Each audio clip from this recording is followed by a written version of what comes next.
And hey folks, me again, back again with another video. Today I'm going to be reacting to Tales from the Crypt. So I hope you enjoyed the video. Like, subscribe, follow me on the mail, TikTok, and Discord, and enough chit chat. Let's begin, shall we?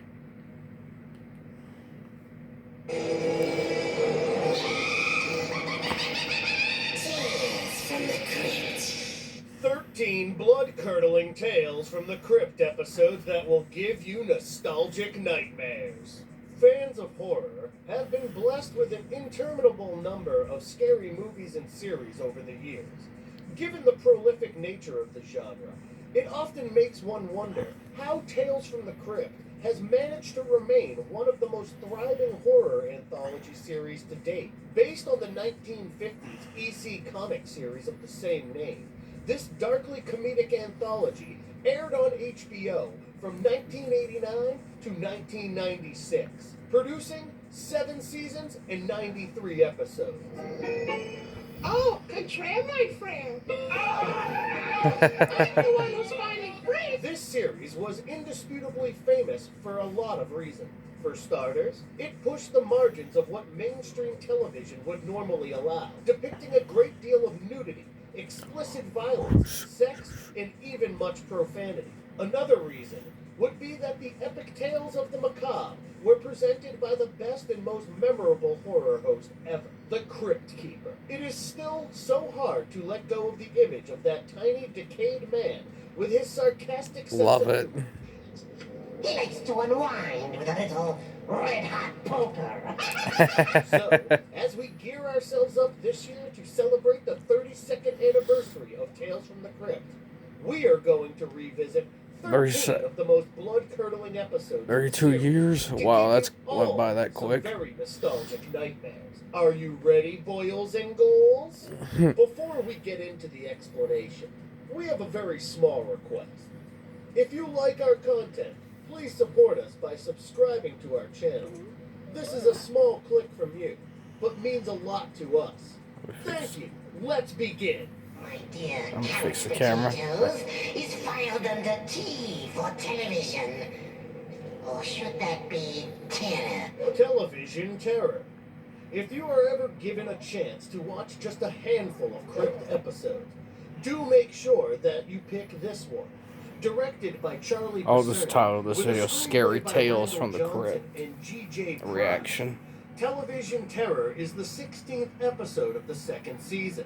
The plot revolves around sleazy tabloid news anchor Horton Rivers, who attempts to score big ratings by leading an on-air tour And that's how of the a press spooky died. haunted house. But he soon comes face to face with the very real horror that he came to mock. Wait for it. Similasan. This allergy I'll skip this ad. Don't worry about it. season. TV's a piece of junk anyway. That he came to mock. Wait for it. The consistently He died. threatening sense of danger and dread throughout this episode is bound to keep you right at the edge of your seats.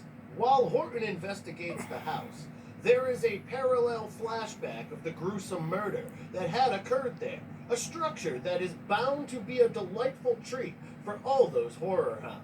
You are immediately pulled into the tale, and the story moves at a lightning pace. From the graphic images of the bloodthirsty elderly ghost to the chainsaw-wielding specter pursuing Horton, things just keep getting better. How can you not love the part when Horton realizes that the person who was filming him in the last couple minutes Wait for was it. not his cameraman, but the ghost itself?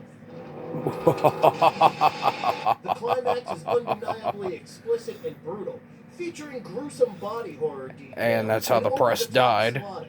You name it, and this episode has it. On a more serious note, in its own way, this episode also sheds light on the reality television culture so prevalent in modern society, highlighting the significant issues of mass media manipulation, clouding the lines between what is real and what is not, Hey, is and it- displaying how momentarily a thing fame truly is. Television Terror is a true classic of an episode, and one that is highly recommended. Thinking about it. My mother was right. Everybody's Fuck you! The Ventriloquist Dummy, directed by Richard Donner and penned by Frank Darabont. The Ventriloquist Dummy is the 10th episode of the second season. The narrative focuses on how an inspiring ventriloquist, Billy Goldman, desires to be like his idol, Mr. Ingalls, who currently lives in isolation after dropping out of show business because of a mysterious fire incident. It is only after tracking his childhood hero that Billy comes to know of the dark secrets behind Ingalls' talent. Believe me, I know what it's like when whole life's dream crumbles like dust in your hand. Well, we all know how terrifying these dummies can be, especially with those soulless eyes gazing at you and the wooden mouths eerily opening. But hats off to this particular episode for bringing the dummy back to life in the most disturbing and gory manner possible. But I gotta chop you! I gotta cut you to stinging little piece! So Ash vs. Evil Dead then. When we say gory, we are specifically talking about moments like a person's arm being chopped off with a meat cleaver, or when a large mass of flesh is bitten out of someone's throat. There is more than a little blood spilled in this episode, which is good news for all the gorehounds out there. With its persistently brisk pace and solemn setting, Batter up. its sick touches of pitch-black humor and efficaciously grisly moments of explicit gore, you are going to love every part of this episode. And all the more so if you are a fan of evil dummies and mutant killer twin. Tim Shoreset's slick cinematography and Miles Goodman's shudderly background score combine to make something truly unforgettable. Mark our words when we say that this episode is worth your time and even worth the nightmares that will follow.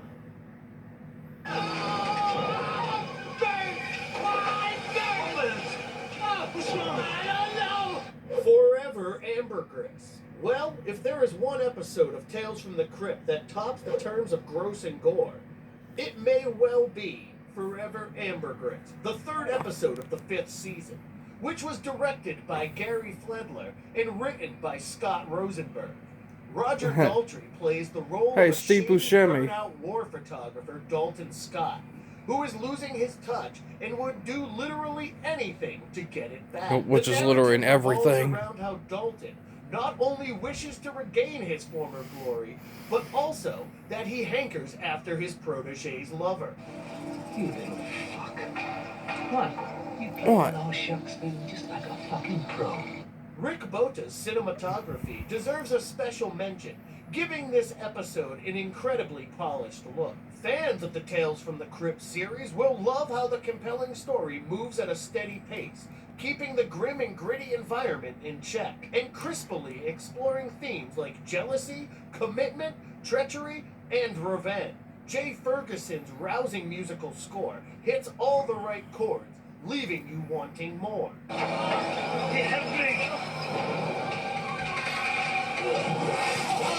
As for our favorite moments of gore, it is hard to forget the scene where Isaac, after getting infected in a germ-infested war zone, starts to decay, and his eye actually falls out. There's plenty of bubbling and bursting of veins, blood gushing, and even someone's nose falling off their face. Trust us when we say that Forever Ambergris is unquestionably the most nauseating Crypt episode.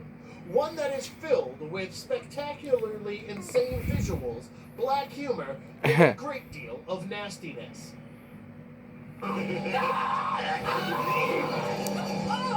Christmas and horror films. My two favorites. And all through the house. And It is all just through the not house. possible to not mention Krampus came and the killed them second all. episode of the first season, which was directed by Robert Zemeckis and penned by Fred Decker. As good as the rest of the first season was, and All Through the House might just be the best Tales from the Crypt episode of all time. Everything works in this episode's favor, from Mary Ellen Trainor's portrayal of the greedy, philandering wife who has killed her husband, to Marshall Bell as her not-so-significant other, and even to Larry Drake as the creepy axe-wielding Santa. one with a particular fondness for slaughtering women.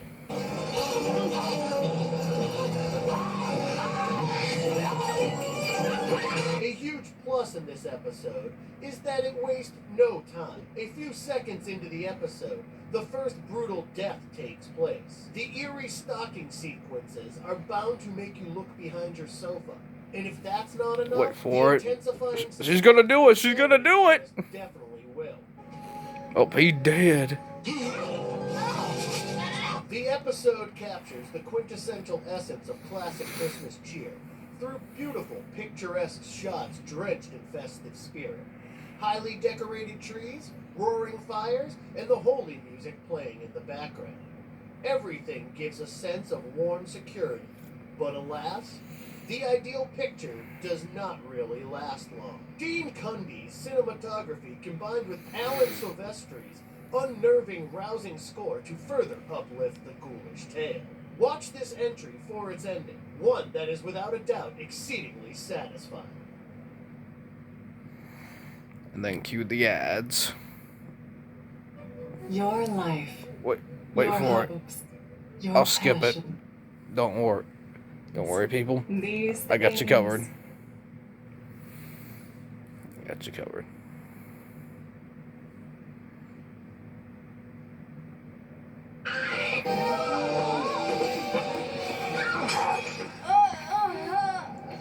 Four-sided triangle. Remember the opening segment where the crypt keeper said, and we quote, Tale, a story of love and lurid lust in the dust. well, that is exactly what this episode, the 9th episode of the 2nd season, is all about. Directed and co-written by Tom Holland, the plot revolves around a young runaway, Mary Jo, who is held captive on an isolated country farm by the lewd George Yates, and his equally vicious wife, Louisa. Mary Jo appears to have lost her mind when she claims that the scarecrow in the field is alive and that she is in love with him. Mr. Yates, no! This here's my baby. He's not real, Mary Jo. The strong and despotically grim rural setting holds the viewer's attention. And yes, you guessed it, there are a couple of ghastly scenes involving pitchfork impalement. But, then again, the deaths are pretty satisfying. After all, bad things happen to bad people. And both George and Louisa are dreadful people who probably deserve much worse than what they got. The crisp cinematography of Paul Elliott deserves a mention, as does Scott Johnson's music score. True, there is not much gore here compared to other episodes. But then again, an ingeniously ambiguous twist pulls the story together in a climactic regard. Do not miss out on this guilty pleasure. Man was about to make a grave mistake. I See? call it Death of Some Salesman. Death of Some Salesmen. The first episode of Season 5 starts out with a traditional gruesome bang. It would be an underestimation to presume that the seemingly quaint Brackett family are just a bit odd, and an understatement to say that they can't turn down a bargain. Well, who knows this better than Judd Campbell, posing as a salesman who tricks elderly people into buying cemetery plots that, in reality, does not exist. Little does Judd realize that he is not the first salesman to come knocking at the door of the Brackett house. His deceptive techniques hardly make an impression on his latest targets, who have a weird panache for disposing of salesmen. Sorry, using let me the fix very my camera products here. they are trying to sell. It looks like the perfect place to spend eternity. It does look restful, doesn't it? It goes without saying that as Campbell, Ed Begley Jr. is a real treat to watch. But it's Tim Curry pulling triple duty. Tim as Curry, Bob he's Brackett, in there. Pa Brackett, and their daughter Winona Wait Brackett, for it. who simply steals the show with the help of Todd Masters' mind-blowing makeup skills. You may not know this, but actor Eddie Murphy was also offered this role, but he turned it down, and we are so glad that he did. Salesmanship! Where does this episode rank on the Gorometer? There's plenty of ghastly imagery, particularly of leftover parts of previous salesmen, and who on earth can forget that truly horrifying sex sequence? The way Winona mounts Judd like a walrus will crack you up, only initially though. As the scene continues, it may have you running towards the washroom. Mark our words, it is that disgusting. While John R. Leonetti's cinematography definitely deserves commendation, as does Michael Kamen's folksy musical score, full credit must go to director Gilbert Adler, who also co-wrote this script with A.L. Katz. Together, they deliver one hell of a surprise twist ending. You cannot miss this one. Do give it a shot. No, wait a second, easy. Geez, aim that goddamn thing straight. Oh, don't worry. It don't hurt that bad. It don't hurt that bad. Cutting Cards. The third episode of the second season revolves around a pair of hardcore gamblers, Sam and Reno, who don't play for fun and have been at each other's throats for many years. The duo challenge each other in a simple game of cards, but soon the competition becomes deadlier than you could ever have imagined.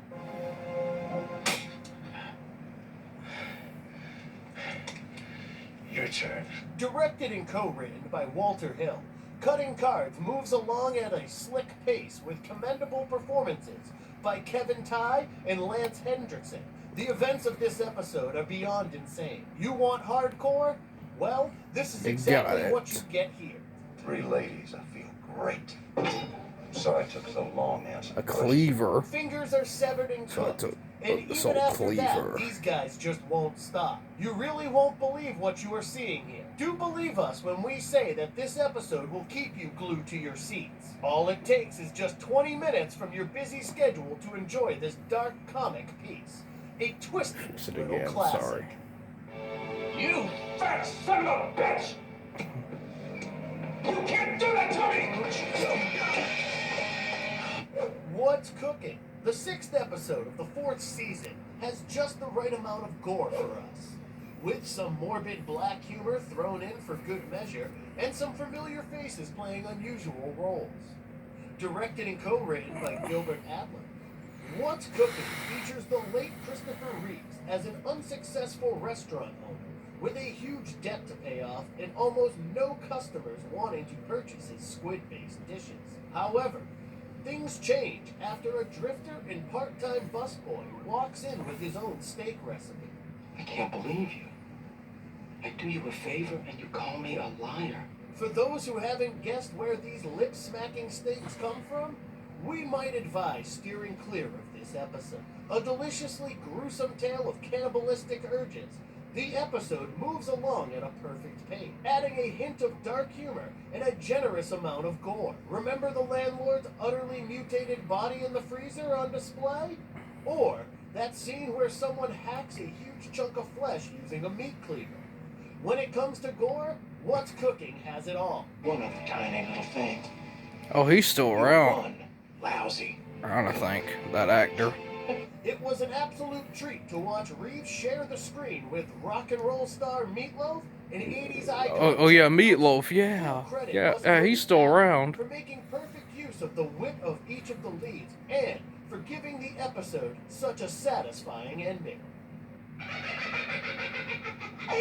I call this little game of chops and clobbers. Chops and Carrion clobbers. Death. Carrion Death.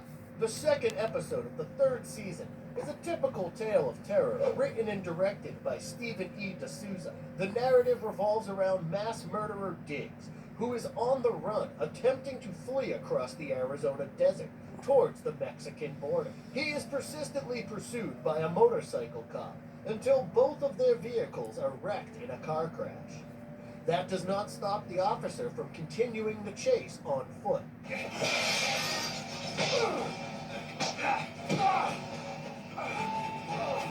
Diggs is eventually successful in killing the police officer, but only after being handcuffed to him. And do you know what's worse? The cop also swallowed the key to the cuffs before his demise. What follows is a slow and intense journey, as Diggs is left with no choice but to drag the dead body along with him across the desert, all the while being stalked by a rather hungry vulture. It goes without saying that the vulture in the episode is an obvious depiction of the forthcoming presence of death. The vast barren desert effortlessly creates an isolating, uncomfortable sense of doom. Want to dance? The pictorial view literally plays with your mind. You can actually feel the heat, dirt, and weight of the corpse that Diggs is dragging along. Watch out for the gory ending. Trust us when we say that you really don't want to miss the scene where the vultures pluck out Diggs' eyes and starts eating him. We highly recommend that you give this atmospheric tale of fate and revenge a shot. I just stopped in for a scoop. I'm not really hungry. Morning. I got really hungry. The 10th episode of the 3rd season centers around a journalist trying to solve the case of a mysterious serial killer who has been murdering homeless people all across the city. But what he fails to understand is the conspiracy behind the murder. It's a conspiracy! And just like it goes.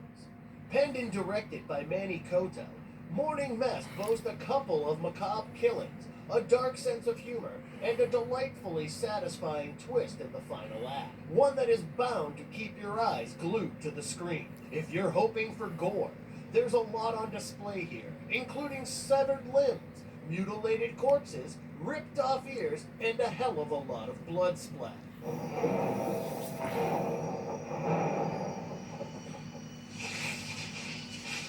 The set design definitely deserves a shout out. From the clandestine tunnels below the cemetery to the macabre and chic dining room, everything compounds to create a highly unsettling vibe. Also, with big names like Steven Weber, Rita Wilson, Ali Walker, and the late Vincent Schiavelli, the episode showcases excellent star power, giving you all the more reason to make sure you watch.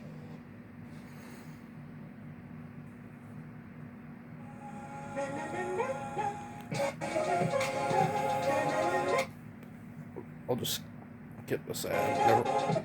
I'll just skip the sad people.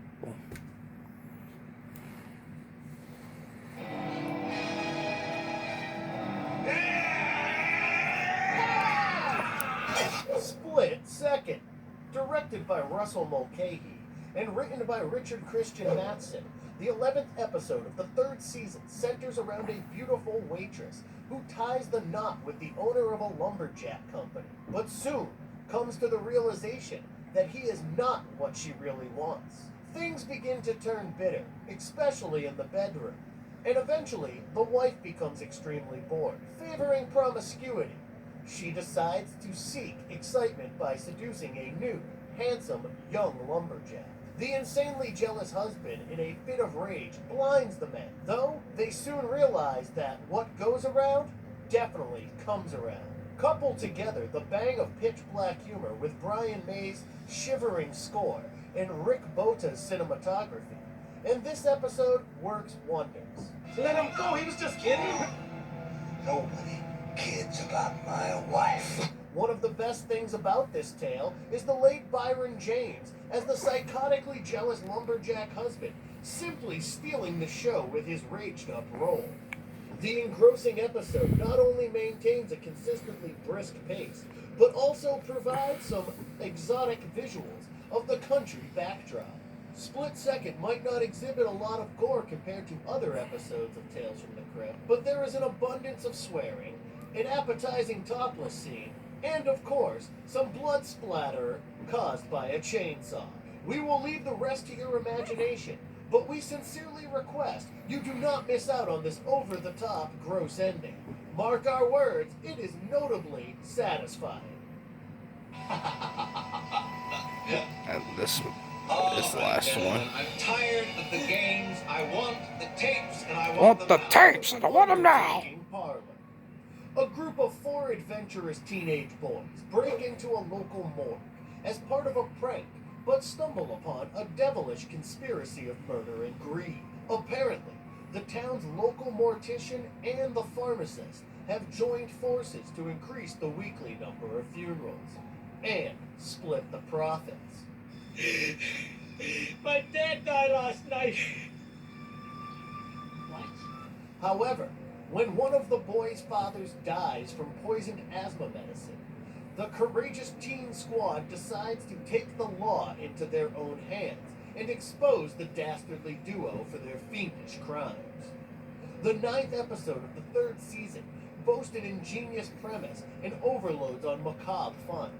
Remember the scene where the mortician casually smashes the face of a corpse and then eats pizza over a cut-open chest?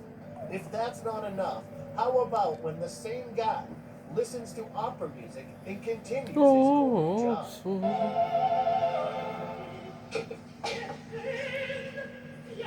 Undertaking Parlor features an abundance of effectively gross and ghastly instances of graphic gore, something that will be a sheer treat for all the horror hounds out there.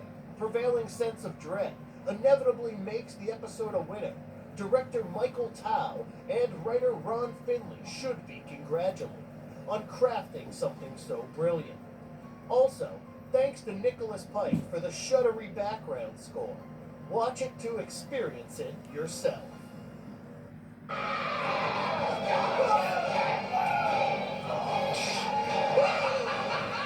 Abra Cadaver. Nothing could have stopped Martin Fairbanks from becoming a top-class surgeon, had his brother Carl not played a stupid prank on him years ago. Somebody call a goddamn ambulance now! Cut to present.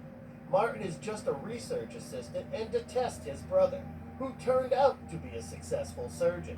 It goes without saying that Martin wants revenge, and is also looking for a chance to prove the success of his research, which revolves around the human brain.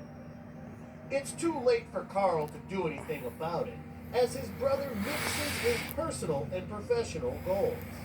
You can imagine how unsettling the end result might be. Wanna play doctor?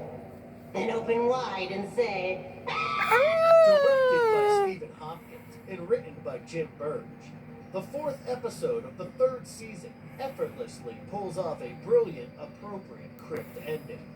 Do you believe us when we say that this episode is traumatic, bone-chilling, and gory, and is quite capable of bringing back your worst nightmares? Abra Cadaver is one of those episodes that not only creeps up on you, but also grabs you and refuses to let go, even after the tale is over. You have to thank... Anyway, folks, hope you do enjoy the video. Like, subscribe. Go check out Marvelous videos. Follow me on TikTok and Discord. And unpleasant dreams.